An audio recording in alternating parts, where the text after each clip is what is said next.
2 TB için söylüyorum. Türkiye fiyatı nedir bilmiyorum. 10.000 ringgit. Ortalama 81.500 Türk lirası gibi bir şey yapıyor. Bir tane börek satanınız yok mu? Böreğe benzettim ama bakalım şöyle, hadi hayırlısı. Oo, börek buldum, vallahi buldum, roti. Sıraya girerim ben burada. Ay, Michael Jackson.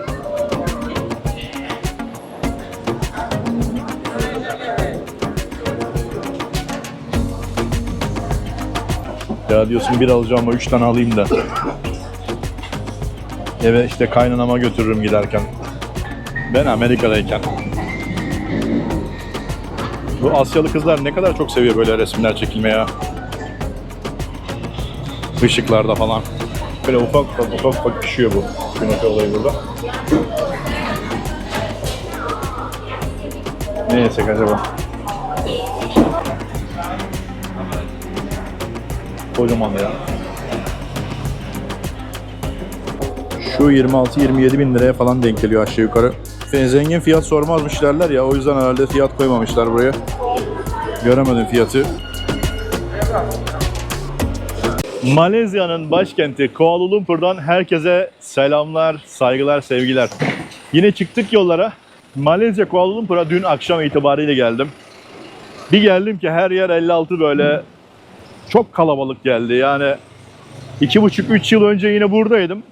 Malezya'ya gelmiştim. Bir 10 gün kadar kalmıştım Kuala Lumpur'da. Ama aşırı kalabalıktı. Daha bir kalabalık geldi bana. Şu an çok fazla yurt dışından gelen, özellikle Bangladeş'ten gelen çok çalışan var burada. Çalışan sayısı oldukça artmış.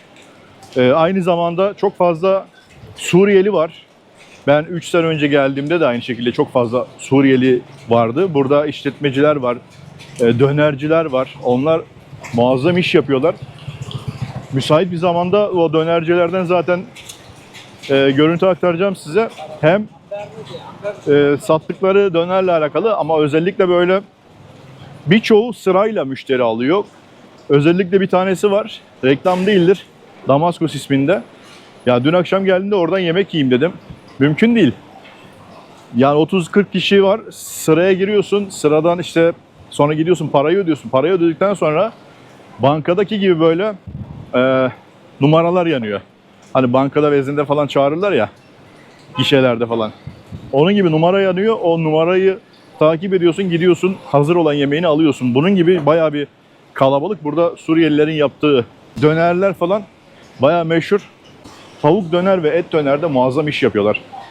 Şimdi bu caddeyi göstereyim biraz size. Buranın meşhur bir caddesi.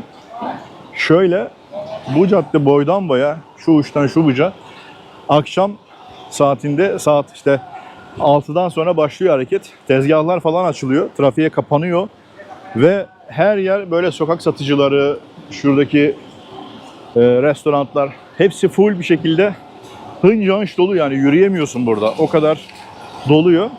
Zaten Asya kültüründe sokakta yemek olayı bayağı bir aktif. Bak bu arkadaş da burada kokonatını kesiyor. Hello.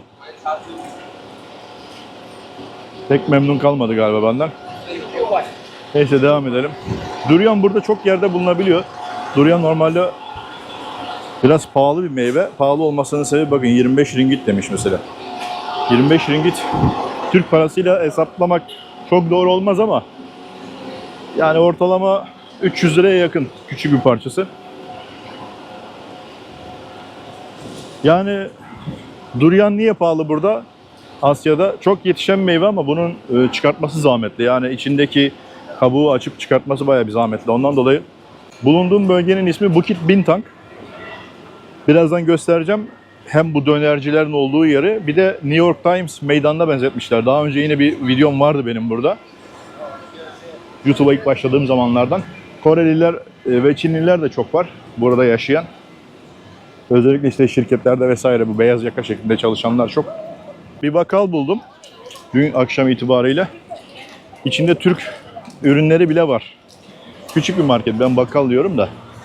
Şimdi sağlı sollu giden bir cadde. Sağ tarafa geçeceğim. New York Times meydanına doğru hareket edeceğiz. Ben öyle diyorum. Oraya benzetmişler çünkü. Bakın bu karşıda da bir okul var sanırım. Kolej gibi bir yer.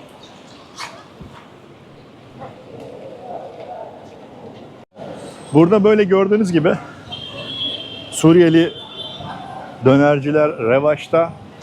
Burada ne satıyor bu abimiz burada? Bakalım. Bir tane börek satanınız yok mu? Böreğe benzettim ama bakalım şöyle, hadi hayırlısı. Oo, börek buldum, vallahi buldum, aroti. Sıraya girerim ben burada. Vay vay vay vay vay. Girer miyim? Girmem. Bu sıraya girmem abi burada. Ama var ya, harbiden yapıyorlar ha. Bakayım şöyle bir. Abimiz almış, ne yiyor ya? Sorry.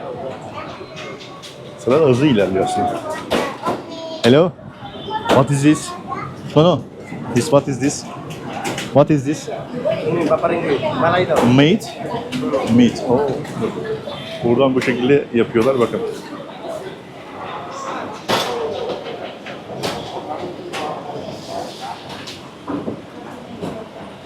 Farklı çeşitlerde. Çiğ börek gibi bir şey herhalde bu ya. Ve burada da pişiriyorlar.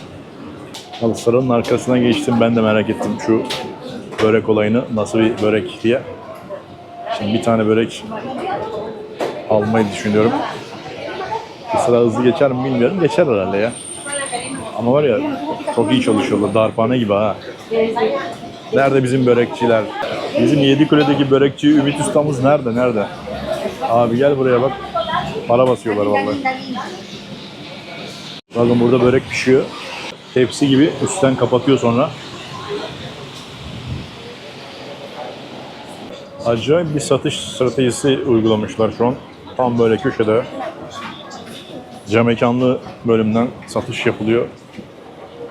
Şimdi buradan geçerken insanlar böyle beklerken bir tane alacaksa iki tane almayı düşünebiliyor. Ya da işte yanına paket alıp götüreyim. Çünkü acıkmışsın, gelmişsin buraya, bekliyorsun, yapılışını izliyorsun falan böyle canlı canlı. Ondan sonra ya diyorsun, bir alacağım ama 3 tane alayım da eve işte kaynanama götürürüm giderken. Bilmem görümceme götürürüm. Onun gibi olabiliyor, bakın şöyle.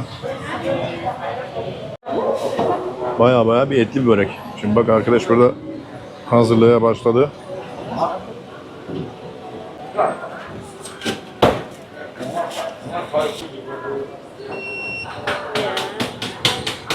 Böreğimizi bulduk. Ya var ya, bugün nasıl içimden geçti biliyor musunuz böyle? Ya dedim, burada bir börekçi bir şey olsa da bir kendime gelsem diye. Demek ki doğru şey istemişim. Çok sıcak ha bu arada. Nar gibi pişmiş. Böyle yağda pişmiş börek de değil bu arada. Hafif yağlı ama tepside pişiriyorlar, böyle fırında pişiriyorlar. Bismillah.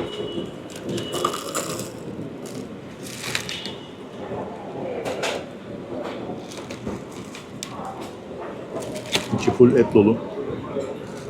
Kokusu ve tadı gerçekten çok iyi. Neyse, bana afiyet olsun. Ben bu böreği bir yiyeyim. Ondan sonra yağmur da biraz dinsin. Çekime devam. Güzel bir şehir turu yapacağız bu arada.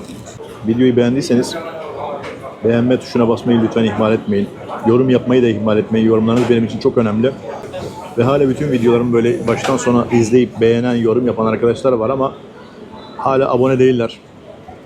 Abone olmayı da lütfen ihmal etmeyin. Abone olarak bana daha fazla destek verirsiniz.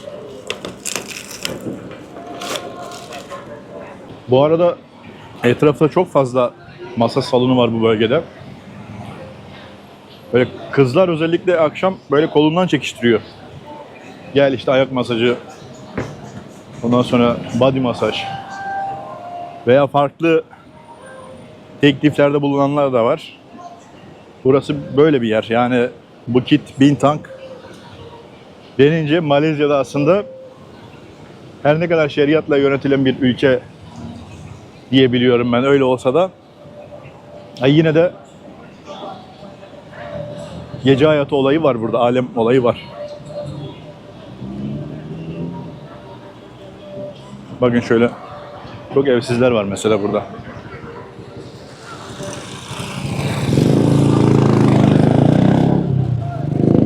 Ay, Michael Jackson.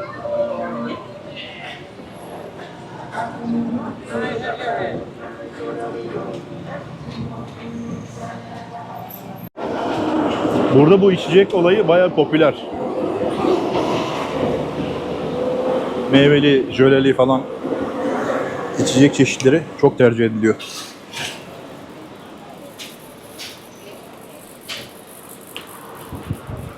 Duyuyor musunuz? Bir elektrik kablo sesi geliyor yukarıdan bir yerden.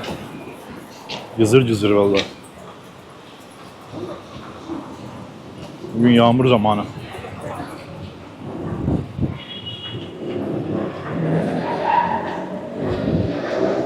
Herkes buraya akın ediyor ya. Bu neymiş burası? Oyuncakçı gibi bir şey herhalde. Ha, oyuncaklar falan satıyor ya. İçeride çocuk da göremiyorum ha.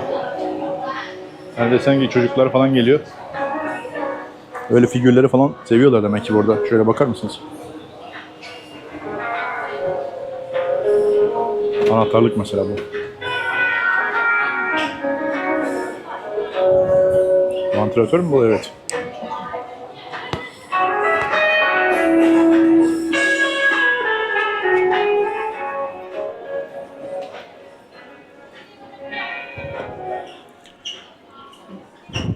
Yastıklar.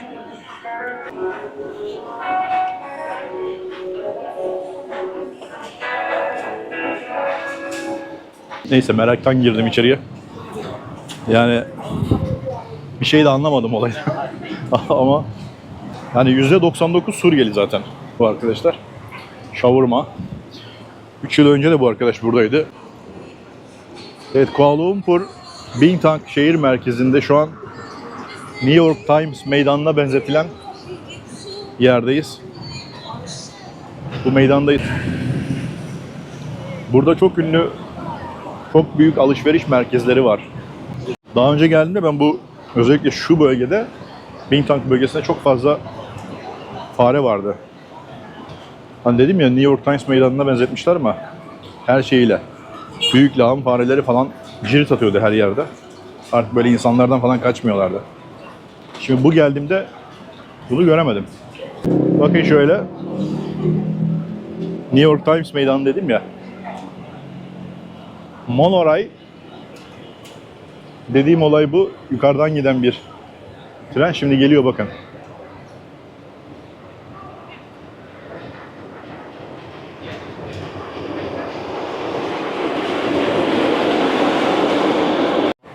Damaskus. Bunların ağabeyazı tam karşıda böyle. Damaskus herhalde Suriye'de bir şehir ismi olabilir. Öyle tahmin ediyorum. Damaskus diye koymuşlar ismini. Burada aynı şekilde böyle dönerciler. Tam böyle karşıda bir tane yine bu dönerciye ait, yine aynı yer sanırım. Küçük bir bakkal var. Selamünaleyküm. How are you? Kocaman ya. Bakın şöyle numaralar yanıyor burada. Döneri çıkan arkadaş buradan numarası yanıyor, alıyor. Bir de şurada bir bakkal var, oraya da bir girelim dedik. Hello. Hello. Okay, thank you very much. You're welcome. You from? Middle East, Yemen. Yemen. Yeah. Hey, good. Very nice. Türkiye. You're welcome. Hoş geldin. Hoş buldum. Şimdi burada birkaç ürün vardı benim dikkatimi çeken. Dün görmüştüm. Bu arada yoğurtlar falan var. Türk ürünü değil ama yoğurt da satıyor bu bakkal. Peynir falan burada bulmanız çok zor. Ama satılıyor. Fiyatı yazmamışlar. Malezya'da peynir kültürü yok çünkü. Şimdi Arap nüfusunun artmasıyla şimdi şu ürünler var mesela. Reklam değildir. Bakın şöyle. Bazı ürünler bulunabiliyor. Ekmekler falan da varmış böyle. Güzel. O her şey var ya. Salatalık, ne bileyim yaprak sarma. Hani burada dedim ya, Arap popülasyonu falan olduğu için bildiğiniz bir Arap marketi gibi, bakkalı gibi bir şey.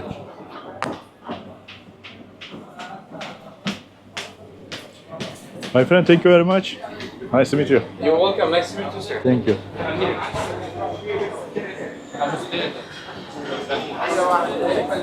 Bu dönercinin olayı da böyle işte burada. Bir de künefeciler var aynı zamanda, bakın. Dönerci de burada ayrıca. Bu çok fazla iş yapmıyor mesela. Niye bilmiyorum. Diğerlerine göre çok fazla iş yapmıyor. Künefeler, bunlar künefe diyorlar burada. Biraz farklı bir künefe. Filistin künefesi gibi. Dondurma olayı. Şimdi karşıya bir geçeyim bakalım.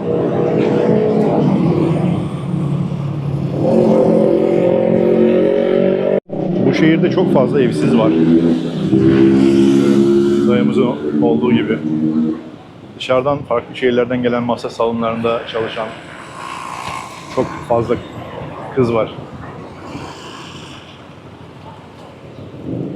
Acayip bir tropikal havası var buranın. Her an yağmur yağacakmış gibi bir hissiyat veriyor. Nemli, buhranlı bir hava. Tabii ilk gün olduğu için böyle biraz yoğun hissedebiliyorsunuz ama birkaç gün böyle geçmiş olsa tabii bu kadar çok hissedilmez diye düşünüyorum. Bak şimdi yağmur dedim ya, çat diye hemen yağmur başladı şu an. Yani buranın olayı. Şu an yağmur başladı yine. O Damaskus ismindeki dönerciye geldim şimdi. Bakın şöyle sıraya giriyorsun burada. Ve banka gişesi gibi dönerini alıp çıkıyorsun. Yine bunlar bir künefeci. Künefe mi satıyorlar? Evet. Güzel. Oo. Hello. Künefe var 20 ringgit. Crispy var. Yumuşak künefe 19.90. Bu şekilde fiyatlar değişiyor. Bunlar nedir bilmiyorum. Künefe markası bu arada. What is this? Puding. Yani puding. Böyle ufak ufak pişiyor bu künefe olayı burada. Ne yesek acaba? Ama burada baklavalar falan da varmış. Bakın.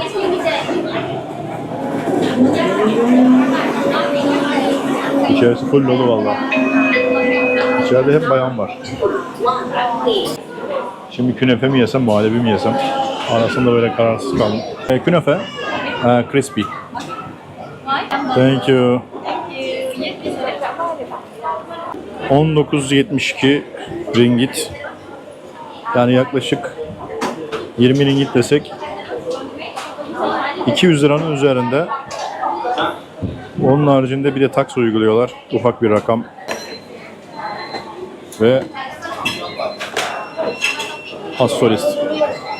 Şerbeti yanında vermişler. Bu da ilginç bir olay. Mis.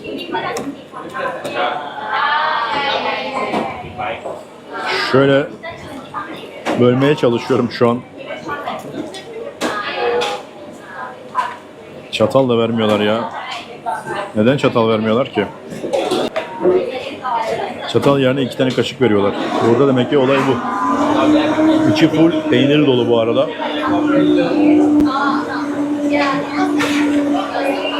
Ama tadı güzel. Bayağı çıtır çıtır bir künefe. Bir de bunların yumuşağı var. O yumuşağını söylemedim ben. Crispy diye geçiyormuş bu.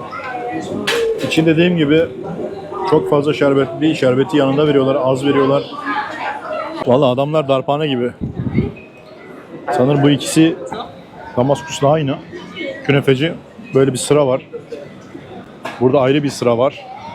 Yani sıranın devamı. Sipariş verdikten sonra buradan şuradaki numaraları takip ediyorsun. Banka şubesi gibi bir yer. Darphane gibi vallahi. Şuraya bakar mısınız? Kaç kilo var burada kim bilir. Selamünaleyküm.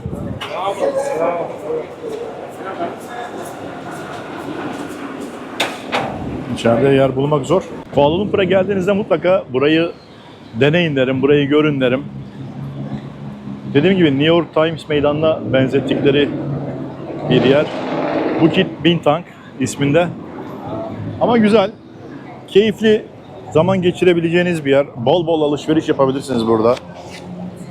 Bol bol bir şeyler yiyebilirsiniz. Bakın şöyle mesela birçok alışveriş merkezi var. Şu ekrana bakar mısınız? Renkli ekrana karşıda. Şu ne kadar gerçekçi değil mi? Panda şimdi oradan bakalım dışarı mı çıkacak?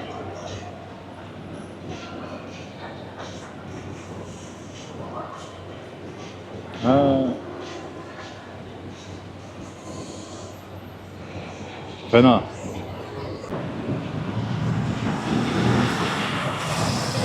Burası içinde Türk restoranı dediler ama bilmiyorum, emin değilim. Al Sultan yazmışlar.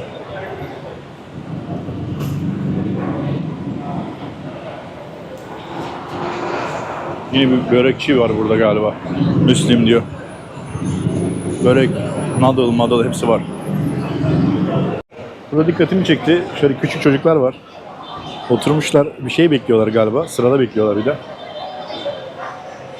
Başında herhalde bu öğretmenleri.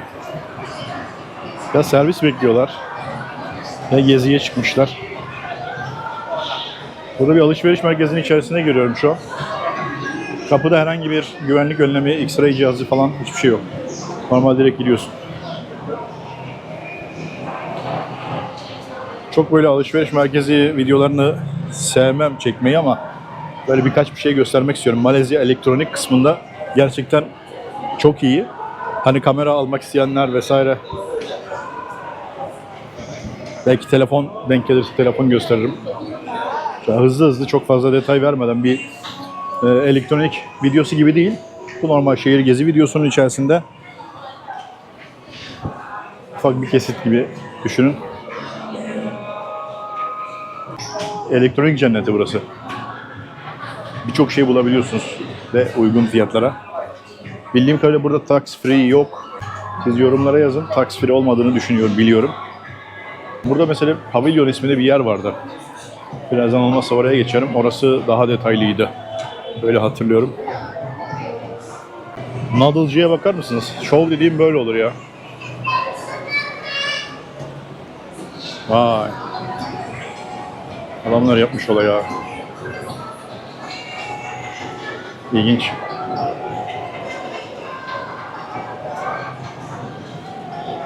Evet, ben Amerika'dayken şöyle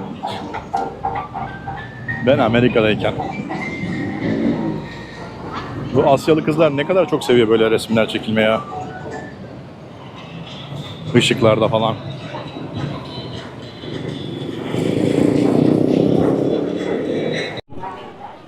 Bir dönercide bu kadar sıra olur mu ya? Bu az önce gösterdiğim Damaskus vardı ya, onun farklı bir şubesi, daha büyük bir yer.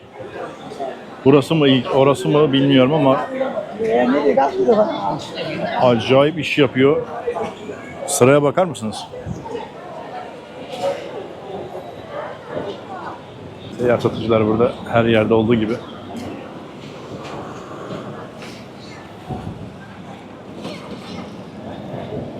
Kardeşim nasıl bir kısmetiniz var böyle, bak bu adamlar burada. Yanında, hemen yanında bir dükkan. 3-5 müşterisi var. Adam bas bas bağırıyor. Yok mu gelen diye, yok mu gelen. Diğerleri de hınca hınç dolu. Burada yine alışveriş merkezlerinin yine ortasındayım. Burası tam böyle alışveriş merkezlerinin cenneti. Burada bir alışveriş merkezi, Fahre Night diye. Bir de burada Pavilion. Burası çok büyük bir alışveriş merkezi, Pavilion. Birazdan bu pavilyona doğru bir gireyim. Bir iki elektronik göstermek istiyorum size. Buradaki fiyatları ben de merak ediyorum. Hem aynı zamanda size görmüş olursunuz. Bir iki telefon falan, böyle çok detaylara girmeden sonra şehir içerisinde gezmeye devam edelim. Ama bu arada çok güzel bir görsel var tam karşıda.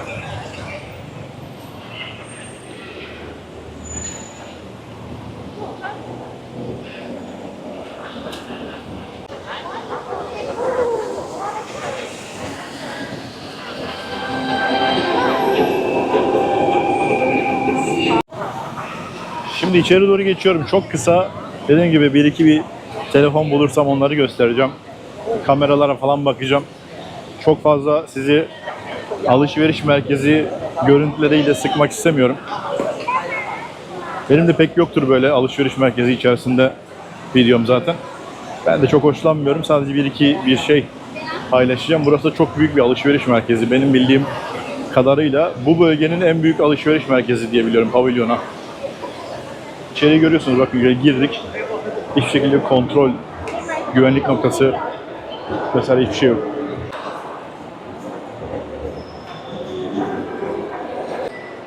görebildiğim bir iki ayakkabı fiyatını falan vereyim. Türkiye'de popüler olduğu için özellikle göstermek istedim. 769 ringgit çarpı 1 ringgit 12 gibi hesaplayabilirsiniz bunu. Yani Türkiye fiyatından bence çok daha makul gibi görünüyor bu ayakkabılar mesela.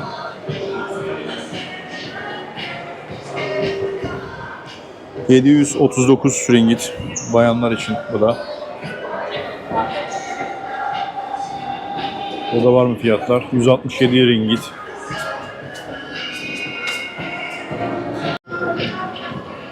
Örneğin burada bir iki fiyat daha göstereyim ben. 629 ringgit şu ayakkabı. Yani 1 ringgit ortalama 12-12,5 TL gibi. 569 ringgit. Bunlar yeni sezonlar hepsi zaten böyle. 649 ringgit. Fiyatlar böyle. Kıyaslamayı siz yapın. Yorumlara bekliyorum bu arada. Şu tişört çok dikkatimi çekti de. Bir bakayım şöyle, bir tam zengin işine benziyor ha. Fiyatı nerede bunun ya?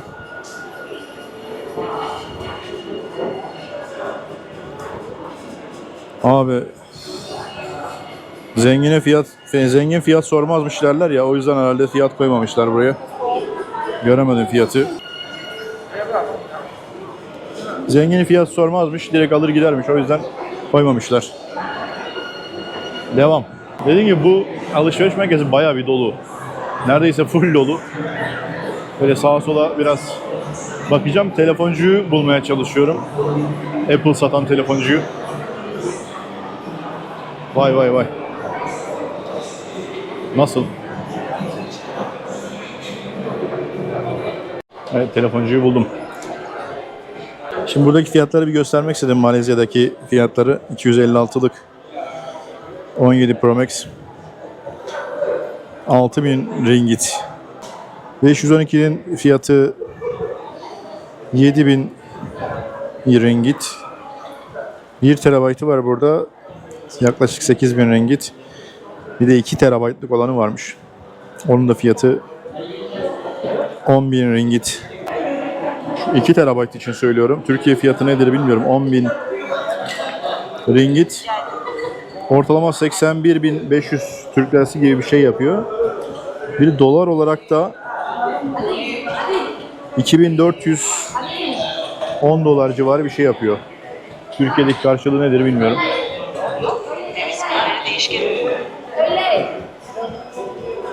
Şöyle MacBook'lar falan var. MacBook Air. 700 ringgit mi? Şaka gibi ya.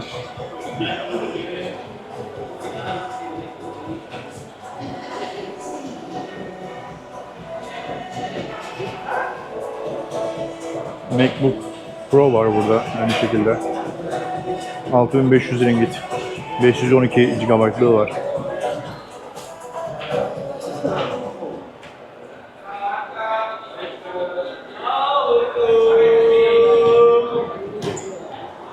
iPad'ler 240 ringgit.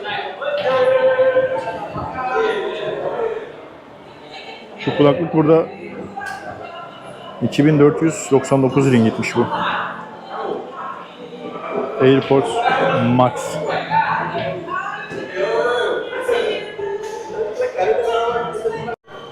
Bir de şöyle şu mağazaya bir gireyim dedim. Dronlara falan bakalım. Bunlar bayağı bir prof dronlar ama. 9600 ringgit yaklaşık.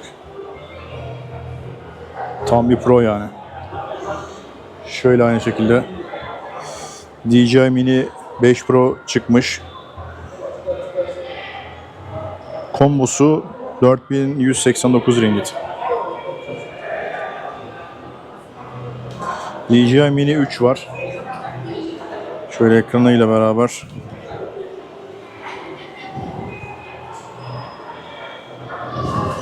Ekran nasıl, gayet parlak değil mi? Combo şeklinde 2700 ringgit.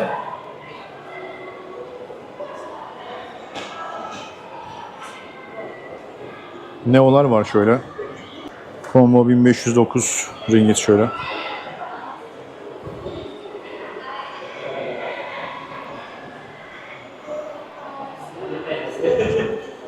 Evet, Osmo Action 6 fiyatı 2079. 2569 kombosu. Bu şekilde. Güzel bir kamera bu arada. Şu 26-27 bin liraya falan denk geliyor aşağı yukarı.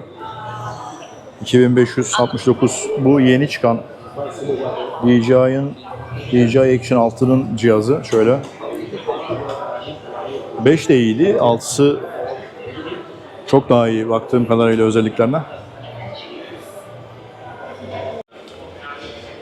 Buradaki fiyatları gördünüz. Ufak da olsa göstermeye çalıştım size. DJI'nin hem dronlarını hem kamera ekipmanlarını. Şöyle güzel bir maket yapmışlar. Evet, görmek istediğim bunlardı. Merak ettiklerim bunlardı. Şimdi yavaş yavaş dışarı çıkalım. Yılbaşı hazırlıkları tüm hızıyla devam ediyor.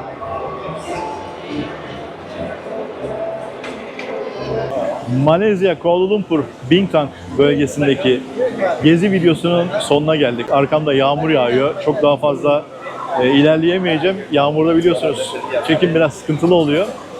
Şimdilik bugün için bu videonun sonuna geldik. Malezya'dan yine farklı güzel videolar gelmeye devam edecek. Videomu beğendiyseniz yorum yapmayı, yorumlarınız benim için çok değerli. Hala abone değilseniz abone olmayı lütfen ihmal etmeyin. Abone olmayıp da izleyip yorum yapıp beğeni yapan birçok arkadaş var ama abone olmayı sevmiyorlar. Abone olmak ücretsiz bu arada. Abone olmakla katıl butonuna katılmak çok farklı bir şey. Abone olmak ücretsiz. Rahat bir şekilde abone olabilirsiniz. Aynı zamanda katıl butonundan desteklerini esirgemeyen değerli izleyicilerime de yine çok teşekkür ediyorum. Like tuşuna basmayı, yani beğenmeyi aynı şekilde ihmal etmezseniz sevinirim. Severek izlediğiniz videolarımı da sevdiklerinizle paylaşarak bana daha fazla destek verebilirsiniz. Bir sonraki güzel videolarda görüşmek üzere, hoşça kalın.